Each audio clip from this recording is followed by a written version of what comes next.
Hello बच्चों, today we will study quantum numbers.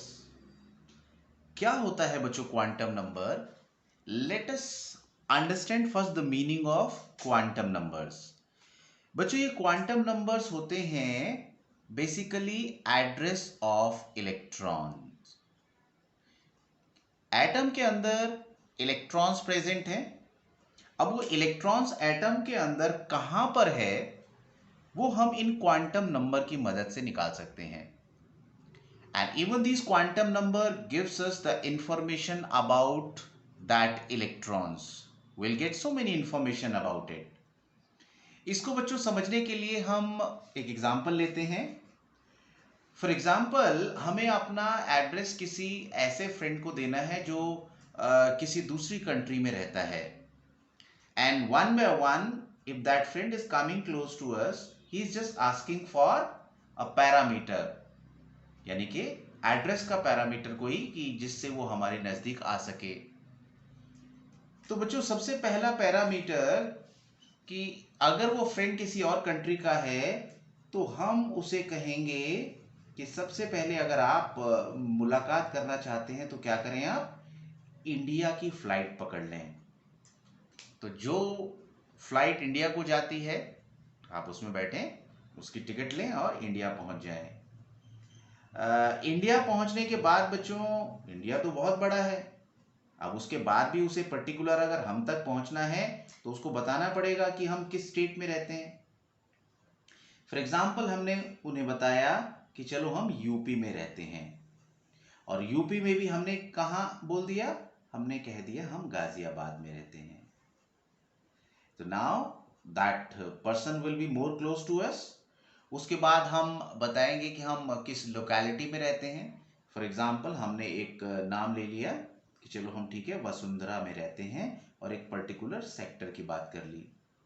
After that हम उसको अगर हाउस नंबर बताएंगे तो वो हम तक पहुंच जाएगा, हमारा नाम लेगा, हाउस नंबर की मदद से हमारे पर्टिकुलर एड्रेस तक पहुंच जाएगा। इन द सेम वे, अगर किसी कुरियर को हम भेजना चाहते हैं तो हमें सारे पैरामीटर्स मेंशन करने पड़ते हैं। तो ऐसे ही बच्चों, इलेक्ट्रॉनिक वर्ल्ड है, एटम्स के अंदर बहुत सारे इलेक्ट्रॉन्स हैं, और ऐसे ही हमें इलेक्ट्रॉन तक पहुंचने के लिए एक एक इंफॉर्मेशन चाहिए। जैसे बच्चों, इलेक्ट्रॉन्स का जो हमने नील बोहर ने बताया था कि न्यूक्लियस के अराउंड इलेक्ट्रॉन रिवॉल्व करता है, जिसको उसने कहा था ऑर्बिट। एंड लेटर ऑन ये पाया गया कि ऑर्बिट में भी बहुत सारी प्रोबेबिलिटी रीजन्स होते हैं। क्या नाम दिया उसको हमने? ऑर्बिटल का। और ऑर्बिटल हमने पढ़ा कि ऑर्बिटल हमारे एस, पी, डी और एफ जो अब तक नोन है। एस ऑर्बिटल सिर्फ एक ही बराबर एनर्जी का ऑर्बिटल है इसका, पी में 3 है, डी में 5 है, और एफ में 7 हैं। 1 2 3 4 5 6 एंड 7। ये हमारा फर्स्ट शेल है, इसको 1 कहेंगे, 2 3, और इसको बच्चों हम के एल एम एन से भी रिप्रेजेंट करते हैं। ये हमारा फर्स्ट ऑर्बिट है। फर्स्ट ऑर्बिट के अंदर ऑर्बिटल लाई करता है एस। अगर ये फर्स्ट शेल का ऑर्बिटल है, ये मैंने यहां पर सिर्फ सिंबॉलिकली दिखाया हुआ है। The shape of the orbital this we have already studied. तो बच्चों, ये कौन सा ऑर्बिटल है? 1s। Now this is the second shell. Second shell में कौन कौन से होते हैं? s होता है बच्चों, और p होता है। हाउ वी विल फाइंड कि कौन से ऑर्बिटल्स पॉसिबल है, ये हम अभी पढ़ने जा रहे हैं। So this one is s and this one is p। पहले में सिर्फ s था, दूसरे में s और p है, तीसरे में s भी है, 3s, p भी है बच्चों, और इसमें d भी होता है। d में 5 सब ऑर्बिटल होते हैं। तो इस तरीके से बच्चों, अगर फोर्थ में जाएं, so on, S P D F सारे प्रेजेंट हैं। अब अगर इलेक्ट्रॉन हमारा माना यहां प्रेजेंट है, हम इस p ऑर्बिटल के इलेक्ट्रॉन्स की लोकेशन को बताना चाहते हैं. Let's specifically we want to give the address of this electron. We want to specify the position of this electron. तो जैसे बच्चों हम तक पहुंचने के लिए ये पैरामीटर्स थे, ऐसे ही ये क्वांटम नंबर 4 पैरामीटर्स हैं इस इलेक्ट्रॉन तक पहुंचने के लिए. तो बच्चों जरा आप सोच कर देखो, अगर इस इलेक्ट्रॉन की लोकेशन बतानी है तो एटम के अंदर हमें पहले किस चीज की इंफॉर्मेशन देनी होगी. यस बच्चों, आपने करेक्ट सोचा कि किस ऑर्बिट का इलेक्ट्रॉन है. जैसे बच्चों ये वाला इलेक्ट्रॉन कौन से ऑर्बिट का है? This is second orbit. अब बच्चों सेकंड ऑर्बिट में हमें स्पेसिफाई जब करना पड़ा तो हमारा एक क्वांटम नंबर इस्तेमाल हो गया. जैसे यहां पर इंडिया इस्तेमाल हो गया था, ऐसे बच्चों पहला quantum number principal quantum number इस्तेमाल हो गया. अभी डिटेल में हम उसको पढ़ेंगे, पहले हम जस्ट इसकी एक बेसिक नॉलेज ले रहे हैं. तो first quantum number which is the principal quantum number that will tell us about the orbit. अब बच्चों ऑर्बिट में भी इलेक्ट्रॉन किस सब शेल में है, किस यानी ऑर्बिटल में है. एस में है, पी में है, या किसी में एस पी डी या एस पी डी एफ. तो किसी पर्टिकुलर शेल के किस ऑर्बिटल में इलेक्ट्रॉन है that will specify by the second information, that is azimuthal quantum number या एंगुलर मोमेंटम क्वांटम नंबर, और इसी को बच्चों सब्सिडरी क्वांटम नंबर भी कहते हैं. वो हमें बताएगा कि कौन से ऑर्बिटल में इलेक्ट्रॉन है. Let that specifies the electron is present in p orbital. Now this p orbital again has 3 suborbitals. p में 3 equal energy के orbitals हैं, and the difference lies only in the orientation of the orbital. यहां पर px, py, pz हैं, तो particular orientation बताने के लिए हमें तीसरा क्वांटम नंबर इस्तेमाल करना पड़ेगा. And the third quantum number will specify कि out of the 3 in which p orbital the electron is present. Let that third quantum number is specifying the pz orbital. और बच्चों उस ऑर्बिटल को specify करने के लिए क्वांटम नंबर का नाम है मैग्नेटिक क्वांटम नंबर, यानी मैग्नेटिक क्वांटम नंबर ओरिएंटेशन को स्पेसिफाई करेगा. And at last in this orbital there are 2 electron, one is clockwise, other one is anti clockwise. जब भी इलेक्ट्रॉन रिवॉल्व करता है न्यूक्लियस के अराउंड में तो उसकी अपनी एक स्पिन भी होती है. As earth rotates around the sun, एक इलेक्ट्रॉन क्लॉकवाइज रोटेट करता है तो उसका paired up electron anti clockwise. So out of the two, which electron is this one? So we use the fourth quantum number to specify its spin, that is spin quantum number.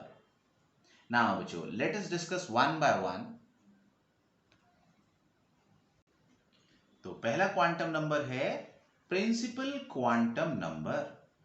This principal quantum number is denoted by the small letter n.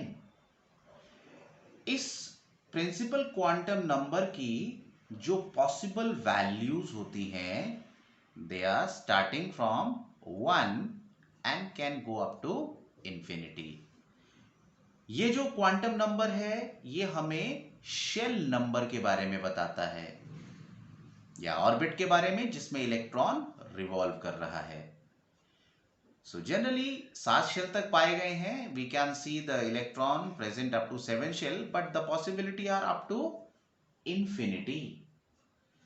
तो अगर हम बच्चों इस n की value को जानते हैं तो हम जो डिटरमिन कर सकते हैं या जो इंफॉर्मेशन इस क्वांटम नंबर से हमें मिलेगी दैट विल बी, सबसे पहला size of the atom.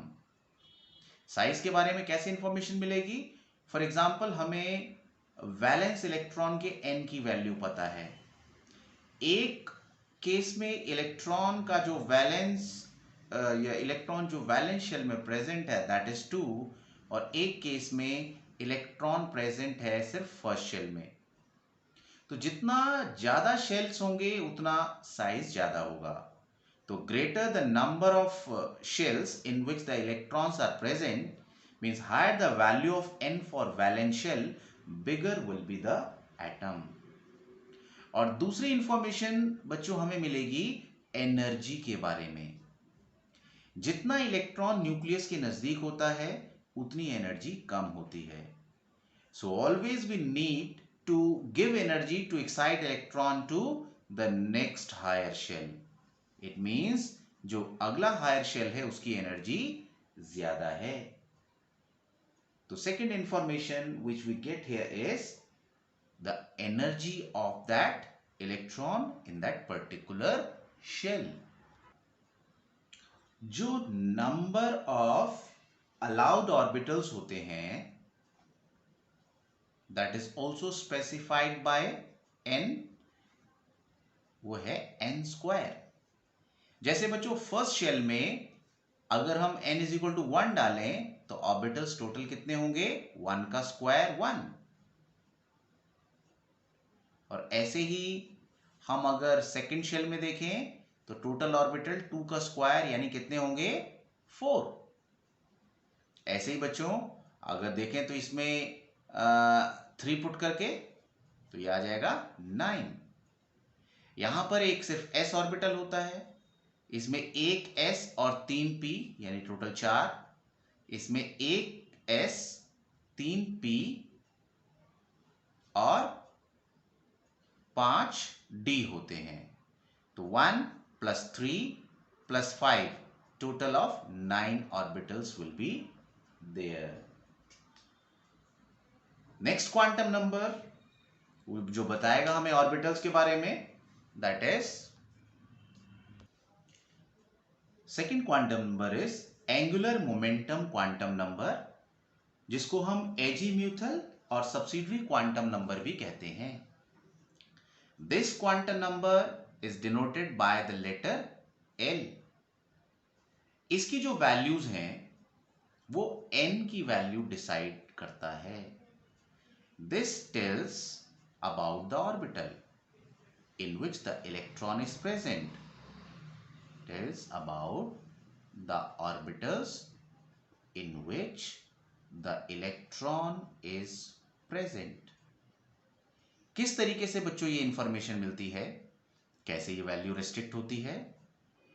L की वैल्यू 0 से शुरू होती है और n-1 तक जाती है। सो वी से the value of L is restricted by the value of n। जैसे अगर L की वैल्यू 0 है तो हमारा यहां पर चलो बच्चों इसको L की जगह पहले n ले लेते हैं। n की वैल्यू अगर 1 है तो L की वैल्यू कितनी होगी, यहां n को 1 रख देते हैं, 1 - 1 दैट इज 0। तो 0 से शुरू 0 पे खत्म यानी 0। तो कैसे पता लगता है हमें कि अगर L 0 है तो ऑर्बिटल कौन सा है। तो उसके लिए बच्चों ये तरीका है, L की वैल्यू 0 1 2 3। 0 का मतलब s ऑर्बिटल होगा, 1 का मतलब p, 2 का मतलब d और 3 का मतलब f। यानी फर्स्ट शेल में सिर्फ s ऑर्बिटल पॉसिबल है, s p d f। अगर n2 होगा तो यहां पर 2 पुट करें तो L की वैल्यू 0 से स्टार्ट होगी and will go up to 2 - 1 यानी up to 1 only. So the second shell has s orbital and p orbital, 2s and 2p. And similarly, when n is 3, L will be 0 to 3 - 1, yani up to 2 only. So this third shell will have s, p and d orbital. And in the same way, the fourth shell will have s, p, d and f orbital. अगर बच्चों F के बाद हम कहीं G orbital आता है तो उसमें L की वैल्यू क्या होगी, 4। और अगर L 4 है तो N कम से कम कितना होना चाहिए, 5। तो इस तरीके से बच्चों हम n की वैल्यू से पर्टिकुलर l की वैल्यू निकाल सकते हैं, और l की जो भी न्यूमेरिकल वैल्यूज हैं वो हमें पर्टिकुलर ऑर्बिटल स्पेसिफाई करते हैं using this formula. Third quantum number is magnetic quantum number. जो हमने एंगुलर मोमेंटम क्वांटम नंबर पढ़ा उसने ऑर्बिटल्स के बारे में बताया। अब उस ऑर्बिटल में भी डिफरेंट ओरिएंटेशंस के बराबर एनर्जी के और भी ऑर्बिटल होते हैं, जैसे p में 3, d में 5 और f में 7। तो किस पर्टिकुलर ओरिएंटेशन वाला ऑर्बिटल है, कौन से ऑर्बिटल का किस डायरेक्शन वाला ऑर्बिटल में इलेक्ट्रॉन प्रेजेंट है, that orientation is specified by magnetic quantum number. It is denoted by the letter m and its values are decided by the values of L. तो ये क्या बताता है? Tells about the orientation of the orbital. Orientation of the orbital in which the electron is present. In which the electron is present. इसकी values होती हैं बच्चों -L से +L थ्रू 0। जैसे अगर मैं ये कहूं L 0 है, यानी कौन सा ऑर्बिटल है, S, तो बच्चों इसकी ओरिएंटेशंस कितनी पॉसिबल हुई, -0 से +0 थ्रू 0। इसकी कोई ओरिएंटेशन नहीं है, सिंगल ऑर्बिटल। तो s ऑर्बिटल स्फेरिकल होता है, इसकी कोई डिफरेंट ओरिएंटेशंस नहीं है। अगर L1 है यानी कौन सा ऑर्बिटल है, p, तो बच्चों डिफरेंट ओरिएंटेशंस के लिए 1 यहां पर रखें फॉर्मूले में, -1 to +1 through 0, so it has 3 orientation. और जैसे हमने पढ़ा बच्चों p ऑर्बिटल में 3 ऑर्बिटल होते हैं, px, py एंड pz। ये नंबर हम अपने सहूलियत के हिसाब से ले सकते हैं। L अगर 2 है यानी कि D, तो उस केस में -2 से +2 तक वैल्यूज लेके जाएंगे थ्रू 0, -2, -1, 0, +1 एंड +2। तो यहां पर बच्चों टोटल वैल्यूज हो गई 5।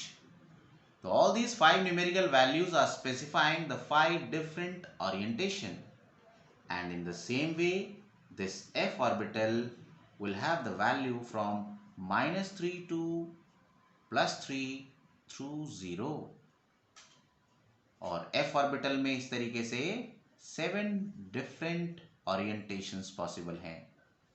f के 7 सब ऑर्बिटल हैं जिसकी एनर्जी बराबर है। अगर हमें total number of orbitals count करने हैं, using the formula we want to find out, so the formula will be 2l + 1।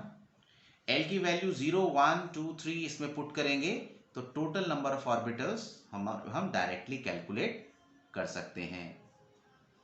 Now at last, after just finding the electron is present in that particular oriented orbital, we need to specify only its spin, whether the electron is revolving clockwise or anti-clockwise.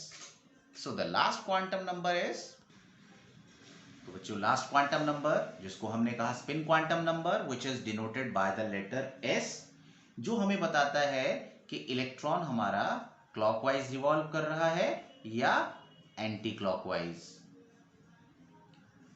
इसके लिए हम बच्चों arrow दिखाते हैं clockwise and anti clockwise इस तरीके से, जो कि न्यूमेरिकली +½ और -½ से वैल्यू को स्पेसिफाई किया जाता है। तो इस तरीके से बच्चों स्पिन क्वांटम नंबर क्या बताता है हमें, tells about the spin off electron in given subshell, है ना। सबशेल में भी ऑर्बिटल में एक पर्टिकुलर ऑर्बिटल के अंदर 2 इलेक्ट्रॉन्स हो सकते हैं, तो one will be clockwise and other one will be rotating anti-clockwise, and that is specified by this spin quantum numbers. Thank you बच्चों.